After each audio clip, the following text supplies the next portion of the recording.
दिनपुर गांव में सोहन नाम का एक हलवाई रहता था। वह खूब बढ़िया और स्वादिष्ट मिठाइयाँ बनाने के लिए जाना जाता था। इसी वजह से उसकी दुकान पूरे गांव में मशहूर थी। पूरा गांव उसी की दुकान से मिठाई खरीदता था। वह और उसकी पत्नी मिलकर शुद्ध देसी घी से मिठाई बनाते थे। इससे मिठाइयाँ काफ़ी अच्छी और स्वादिष्ट बनती थीं। हर रोज़ शाम होते होते उसकी सारी मिठाइयाँ बिक जाती थीं और वह अच्छा मुनाफा भी कमा लेता था। मिठाइयों से जैसे ही आमदनी बढ़ने लगी, सोहन के मन में और पैसा कमाने का लालच आने लगा। अपने इसी लालच के चलते उसे एक तरकीब सूझी।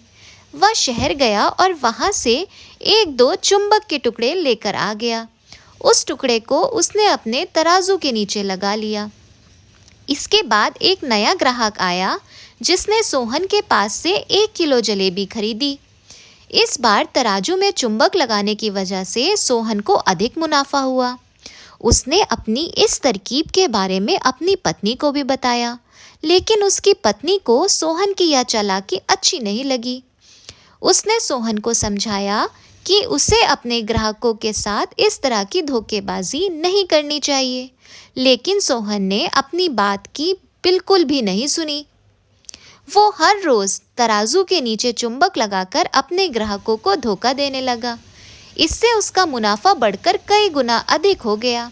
इससे सोहन को काफ़ी खुशी हुई।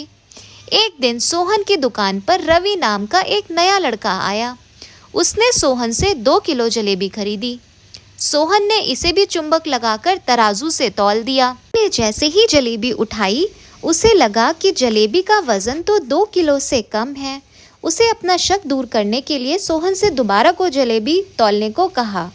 रवि की बात सुनकर सोहन चिढ़ गया। उसने कहा, मेरे पास इतना फालतू समय नहीं है कि मैं बार बार तुम्हारी ही जलेबी तौलता रहूं। इतना कहकर उसने रवि को वहां से जाने के लिए कह दिया। सोहन मिठाई वाले की बात सुनने के बाद रवि जलेबी लेकर वहां से चला गया। वह एक दूसरी दुकान पर गया और वहां बैठे मिठाई वाले से अपनी जलेबी तौलने को कहा। जब दूसरे दुकानदार ने जलेबी तोली तो जलेबी सिर्फ 1.5 किलो ही निकली। अब उसका शक यकीन में बदल गया था। रवि अब उसे तराजू की गड़बड़ को सबके सामने लाने के लिए एक नया तराजू खरीद लाया और उसे ले जाकर सोहन मिठाई वाले की दुकान के पास ही रख दिया। फिर रवि अपने सभी गांव के लोगों को वहां पर इकट्ठे करने में लग गया। जैसे ही लोगों की थोड़ी भीड़ बढ़ने लगी तो उसने गांव वालों को कहा कि आज मैं आप सभी लोगों को एक जादू दिखाऊंगा। ये जादू देखने के लिए बस आप लोगों को सोहन मिठाई वाले से खरीदा गया सामान एक बार इस तराजू में तौलना होगा। कुछ देर बाद 1-2 लोग मिठाई लेकर रवि के पास पहुंचे तो उसने ऐसा करके भी दिखाया। इसके बाद सोहन ने दुकान से जिसने भी मिठाई खरीदी थी, सभी ने रवि के तराजू में तौल कर देखा तो सबकी मिठाइयाँ 100 ग्राम से लेकर आधा किलो तक कम निकली। यह सब देखकर लोगों को काफ़ी हैरानी हुई।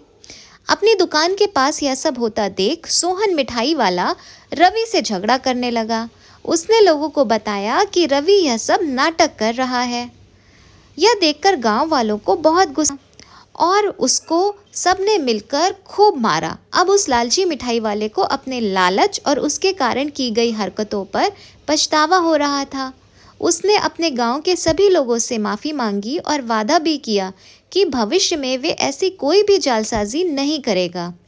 लेकिन सोहन की धोखेबाजी से पूरा गांव नाराज़ था, इसीलिए लोगों ने उसकी दुकान पे जाना काफ़ी कम कर दिया था। तो इससे यही सीख मिलती है कि कभी भी लालच नहीं करना चाहिए। हमेशा ईमानदारी के साथ अपना काम करने से ही इंसान का नाम होता है। लालच के चलते भले ही कुछ समय के लिए अच्छा फ़ायदा हो, लेकिन इससे इज्जत और आत्मसम्मान दोनों कम हो जाते हैं। तो दोस्तों, आपको मेरी इस कहानी से क्या सीख मिलती है, मुझे कमेंट करके ज़रूर बताना। कहानी पसंद आई हो तो लाइक कर देना और मेरे चैनल को सब्सक्राइब करना मत भूलना। Thank you for watching.